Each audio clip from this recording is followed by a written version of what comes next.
Hill, thanks for joining us today on The Story. A Georgia family is in mourning. Their 5-year-old son found unresponsive in a pool of water after a camp field trip. A trip his parents say they didn't know about, didn't authorize. Where they also say the staff lost track of their son, Benjamin Hosch, for as much as 45 minutes. Here's more now from our affiliate WGCL's Brittany Miller. He was his father's shadow, and he was my heart. When Ayesat Idris Hosch and her husband dropped off their 5-year-old son at the Cochran Mill Nature Center's day camp, they never thought that'd be the last time. And he had a light pulse when I got there. And they were surrounding him, working on him, passing it off to each other, working on my boy. And I'm calling them. I say, your daddy's here.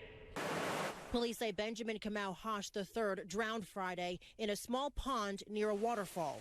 A trip Hosch family's attorney, L.Chris Stewart, says the parents knew nothing about. Who does that? Who takes people's children a mile and a half away without getting permission? And didn't even ask, can the children swim?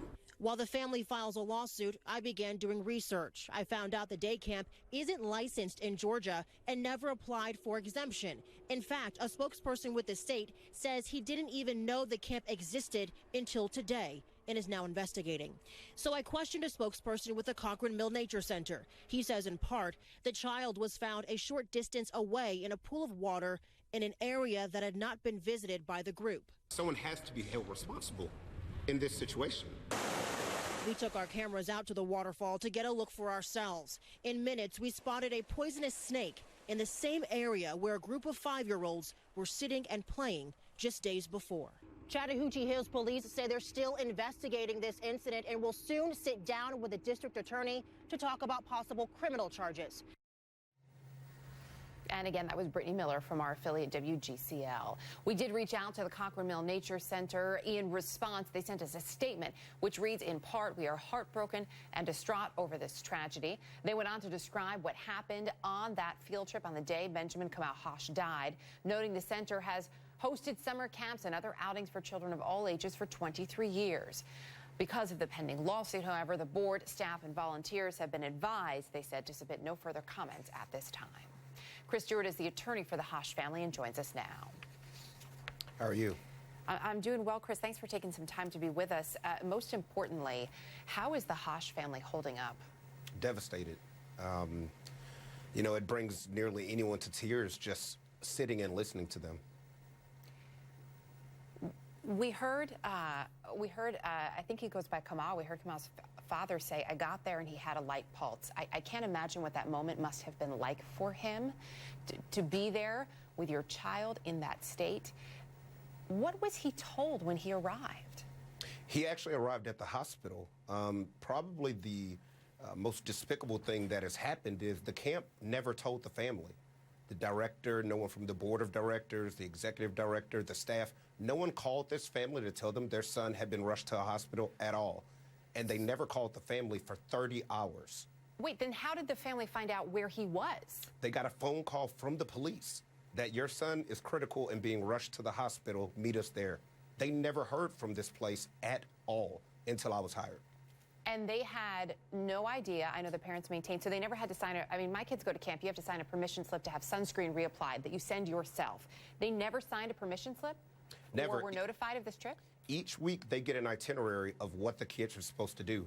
That day was fishing and a water fight with the fire department, which they did. They had no clue their son was even at waterfalls or near water because he can't swim. And did they know, you mentioned fishing too, were there any events that were planned on the itinerary that they were given that would have required the children going off-site? No, the fishing is right there at the pond, right in front of the building. This rocky cliff area where the waterfall is at least a mile away. It's insane.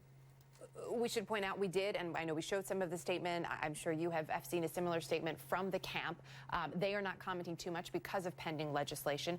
What is that forthcoming lawsuit? What is the family hoping will come of that?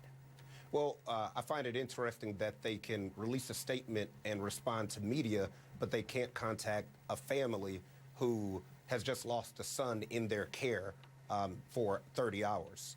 Have they not heard from them at all since then, or was it the fact that it took 30 hours and then they did in fact reach out? After we came to the scene on Saturday with the police, then they suddenly started calling the family. And did they offer any explanation to the None parents? whatsoever. And we don't believe the statement that was put out that 4 adults were with 13 kids. If so, that's 3 kids with each adult. How do you lose one? We believe that they only had 1 person with them. You believe there was only 1 adult for the 13 Yes. children? We don't believe that there were 4 with 13 children. And all those children were around the same age, all around 5 years old? Yes, it's the Camp Cricket, which is for the very small kids, and they just shouldn't have been out there. When we were on the scene Saturday, we saw a poisonous water moccasin swimming in that water. Well, we will continue to stay on this. Again, our hearts go out to the family, Chris, and we will continue to stay on it and any further developments. Chris Stewart, we appreciate you taking some time for us today. Thank you. Thank you for having me.